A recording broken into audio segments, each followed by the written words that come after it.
From the northern shores and woodlands to the west, it's history. From copper mines and iron ore, the Great Lakes fishery, to the farmlands of the southern counties and east to Chesapeake Bay. Look at all that waits the sportsman across the USA.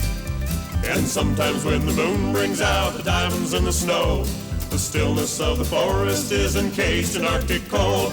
The wind might whisper through the trees, listen to it say the beauty of our great outdoors across the USA. Hi there, come on in. If you're a deer hunter, you're going to love this program. We're going to do highlights from our Big Buck Night. This is from Michigan's deer season 1989, and I'll tell you, all across the country, states set records for the deer harvest, the number of deer taken, and in our state, we set some records here on our own. Hunting and fishing awards for the size of big bucks. We have some bruisers, some great stories, so I hope you stay tuned. It's all coming your way. I'm Fred Trost. It's time for Outdoor Digest.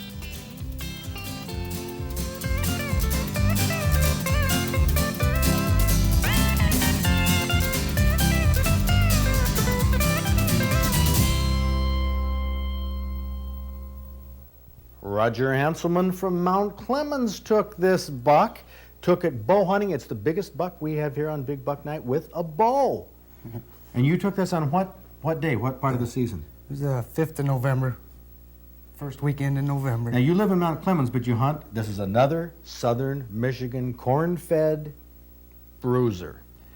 You count the points on it, we have 20 points all the way across that are an inch or longer, and the outside spread, I believe you measured from this side to somewhere over in here, and we got a 22-inch spread on that. That's a terrific buck. You hunt a lot. Yeah, you're a veteran hunter. I try. Bow and gun. Tell me about this buck, which is probably your biggest. Oh yeah, definitely my biggest. Well, I'd sat out there all morning and didn't see nothing. We were going back to the house, and my cousin decided, let's push this little swamp here. So he come through the swamp, and I was waiting at the other end. That's a gun hunting technique. Yeah, he said we probably won't do no good with our bows, but we did. But what the heck? And he came running by you, walking by you, what? He come walking out of the swamp. Well, a little 8-point come out first, and I missed him. I hit a tree instead. But then about 3 minutes later, he come walking out, and when I pulled my bow back, I spooked him. He took off running. But you had to make a running shot? Oh, yeah. Oh, wow. You must have been a little excited for all your deer hunting and all the years you've put in and all the bucks you've taken. A little is not the word for it. Is that right? Well, I tell you, that's a terrific buck. The biggest taken with a bow so far. Congratulations on that. Roger Hanselman, a terrific buck. And now we need a drum roll here. The second largest buck of tonight. I can't believe, come on in here, Steve Crocker. You're from Jackson. Yes, sir. It's unbelievable that this buck would be the second largest that we've seen this year. This has the points. How many points did we total on this? 18. 18 points with a spread. Get a load of this spread. 30 3/8. 30 3/8 because we take the outside spread all the way over to this tine. That is incredible. This buck scores higher than the top buck scores in most years. But you almost had him last year. Yeah, he was within 10 yards of me last year, ball. He come right up out of the swamp, walking right at me. And I was hunting with a release and sights and stuff last year. All the gadgets and gimmicks. Yep. And I couldn't get the release snapped on the string. And he stopped 10 yards from me when I got it on. You could probably hardly breathe. Your heart had to be pounding. Yeah. And I knew right then when my bow down there was no shooting, because he would stop and he'd seen me. And never seen him again last year. And you have been living with this memory for a whole year. Now, of course, opening day wasn't too bad of a day. The second day of the season, folks, you remember it was terrible. Snowing in the upper peninsula, raining in the lower peninsula. You didn't go hunting that day, did you? The second day, yeah, we had snow. That's when you got this one. Yep, that's it. What was the story on this day? I got out of work at 3 o'clock, and I was deciding whether to go or not. And I said, well, what I'll do is I'll call my dad. If he wants to go, I'll go. I called him. He says, yeah. He says, let's go ahead and go out. So we got out, and we went through the fence, And he told me, he said, get in front of me and load your gun. So I got in front of him, loaded the gun, probably walked 50 yards, come charging right at us. Again, this buck comes up to you. Yeah. But this time, you got him.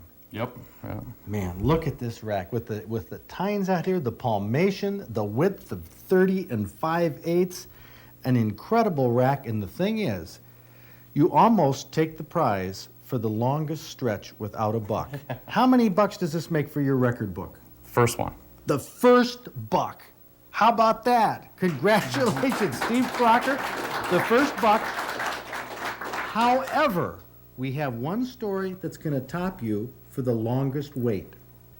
It certainly isn't the biggest buck, but to Chuck Miller from Ferndale, this buck has special meaning. Now, Steve took 20 years to get his first buck.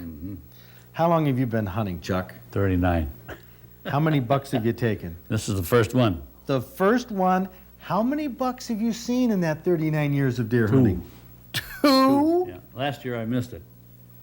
You mean in your 38th year you saw your first buck, and in your 39th year you finally got one? In the same spot. Boy, I tell you, that's about the story of as much patience as anybody could ever have. Yeah, Do well, they kid you up at deer camp at all? Oh, yeah. Yeah. Do you really go out hunting? Oh, certainly, yeah. I mean, 39 years. Let me put a tape to this. Of course, we scored on the Stroh's method. You get 1 point for each antler tine, and we can stretch out here. I think we can give you 7 5/8, giving you a grand total of 9 5/8. How about that? But Chuck, I tell you, your hunting partners wrote us a letter and said you've just been the greatest guy over those 39 years, and congratulations, you've earned it. Thank you. Terrific. Chuck Miller. The biggest buck, but not necessarily the most experienced hunter, Mike Deroza, come on in here. Look at the size of this rack. How many points? 30. 30 points. What's 30 antler points on this. A spread of 22.5, giving it an incredible score of 52.5.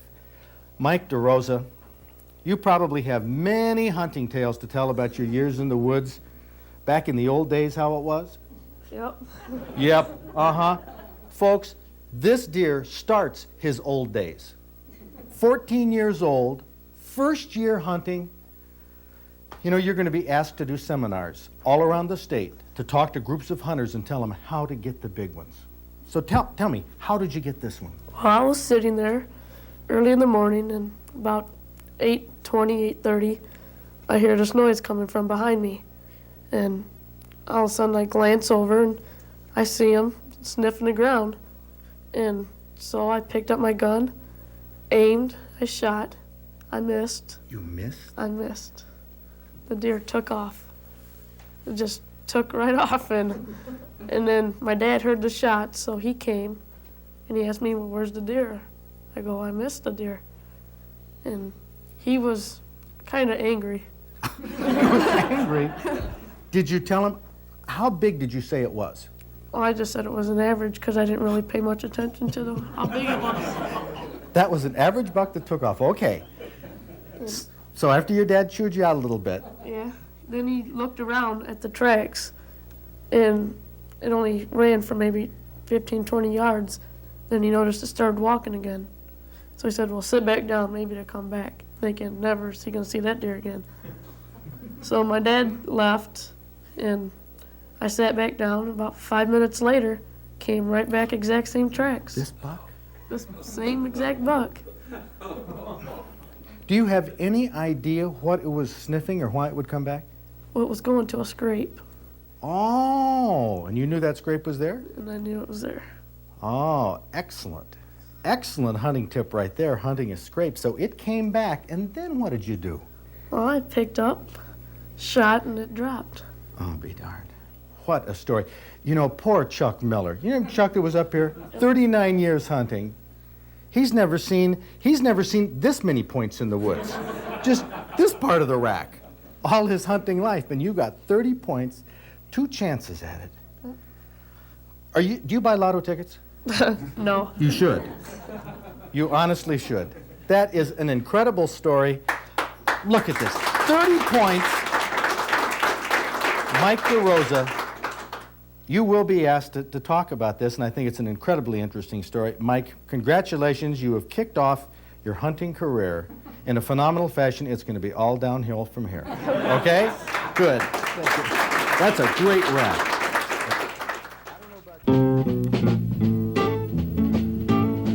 Here's a beautiful fish, a 21-pound, 9-ounce steelhead or rainbow trout. Albert nastily caught this huge rainbow while trolling a rebel. He caught it in the morning about 11 o'clock. Todd Pryor has his hands full of carp, that is, 28 pounds worth, that he hooked using a dough ball. Now, Todd's catch came in mid-May. This carp was 34.5 inches long. Carol Sakaki was casting a jig and twister combination when she hooked this over 2-pound white bass. River fishing in the late afternoon was the ticket to catching this over 15-incher, another middle of May fish. Michael Kampner has a truly trophy wild turkey. Michael called up this 10-inch bearded gobbler early in the morning. Its certified weight checked in at a whopping 21 pounds, 13 ounces. Ron Blair's buck has a beautiful rack with 13 antler points. It had a 20 3/4-inch outside spread, weighed 163 pounds, that is, an opening day buck taken with a shotgun at 8 a.m. Stephen Reed was bow hunting on opening day of his state's pheasant season when he took this 13-pointer, had a 16-inch spread in the late afternoon. A farm country buck, it weighed in at 152 pounds. And this buck seems to be all antlers. Bob Mattis stalked it, claimed an opening day. It had 10 points, a 20-inch spread, and weighed an official 162. That's 162 pounds, and what a rack. This northern pike is long and lean, 40.5 inches long. It only weighed 14 pounds, 6 ounces. David Markovich caught it casting a rapala in early December. It was on December 8th. It was like 15 degrees out there. It was so cold that my eyelets were freezing on every second cast. Had to stop and unfreeze the eyelets so I can cast out. Finally, on the 4th cast, we hit.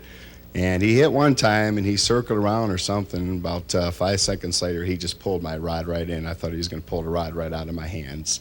And I thought it was a snag at first. And then I pulled up, and it took him about 10 minutes to get up out of the water. And once he got up, it was fantastic. Once he got up on the water, I had a small little walleye net.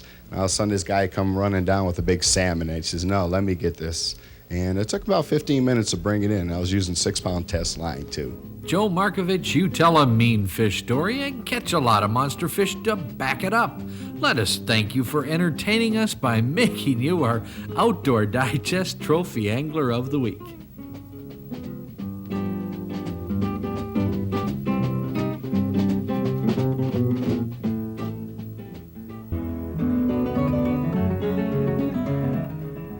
Is the dolphin a mammal or a fish? Both. One type of dolphin is a mammal, larger than a porpoise and a member of the whale family. The dolphin that is a fish is also called a dorado. It's brightly colored, battles spectacularly, is a favorite saltwater game fish, and is a gourmet food fish sold in restaurants under its Hawaiian name, mahi mahi.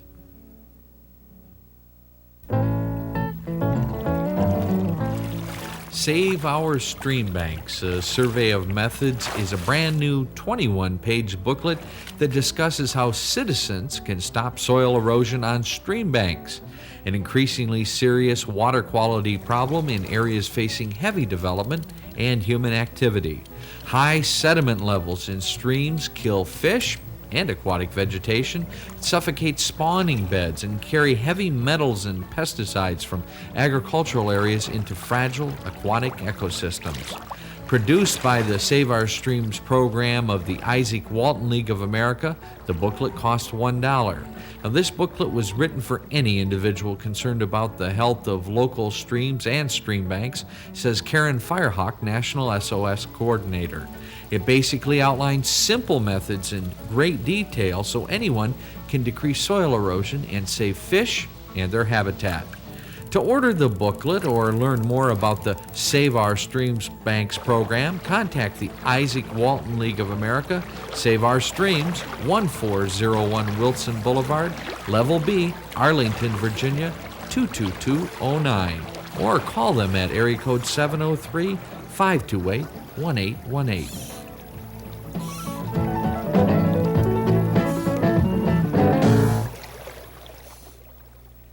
Betty Horn sent us a recipe for venison pasties.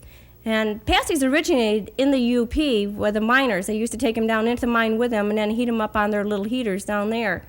And this burger was processed at a regular processor. You can see it because it's got quite a bit of the fat and tissue in it. And you really do want to remove that. And then you're going to put onions in it and just fry this down pretty good. And then add rutabagas. And if this time of year rutabagas are hard to find, you can substitute with potatoes. And then you're going to add some green peas. Then the only other ingredients in this is a little bit of garlic, salt, and pepper, and I was kind of surprised that we didn't eat anything else. And then you do want this to cook just until the potatoes or rutabagas start to get just a little bit tender. You don't want to overcook them. Then you're going to roll out some crust, and you can use your processed crust or your favorite pie crust recipe. And fill each little pocket with a little bit of the mixture. And you could add carrots here if you wanted to for just a little bit of color. And then you want to seal this pretty good. You need to trim the edges and then seal it with water, seal the dough with water so that the steam doesn't escape too much and dry everything out and that the vegetables don't fall out. And once you add your water, then you will go ahead and crimp the edges to hold it all together. Then you do need to poke the top so that they don't explode, just so that a little bit of the steam does escape. Then you put them in the oven for about a half hour at a pretty high oven. They cook about 375. And then I was surprised at how they weren't really dry. Well, as far as pasties go, they're probably one of nature's finest foods. But this pasty happens to be just absolutely incredible. No ketchup needed, no gravy, nothing. This is just great. And that amazes me too, because when I look at it, it's got peas, potatoes, and they look dry when you look at it. They look dry. You kept asking for the ketchup. Oh yeah, I thought I'd have to put something on it. Mm-hmm. Oh yeah, but you're not dealing with some generic pot pie, you know. That's right. 12 for That's a buck right here. You're dealing with some very Got fine tasting good food. stuff on the inside. There's this crust around it. Mm-hmm. That pastry is great. Yep. That's what makes the pasty it really tastes so good. Good stuff. Do you have 2 on your plate? Do what? If this recipe doesn't strike your fancy, we must have tempted you with one of our fish and wild game delights in the past few weeks. This must be 12, 14 inches. Just a tad over 14. And how big was the deer? It's only 180 pounds. That's a good-sized buck. And what did you shoot him with? Slug? 12 gauge Remington. Dropped him right there? 4 shots. 4 shots. I happen to know, Howard, get this. Steve didn't know it was a buck. Oh. He was trying to fill his dough tag.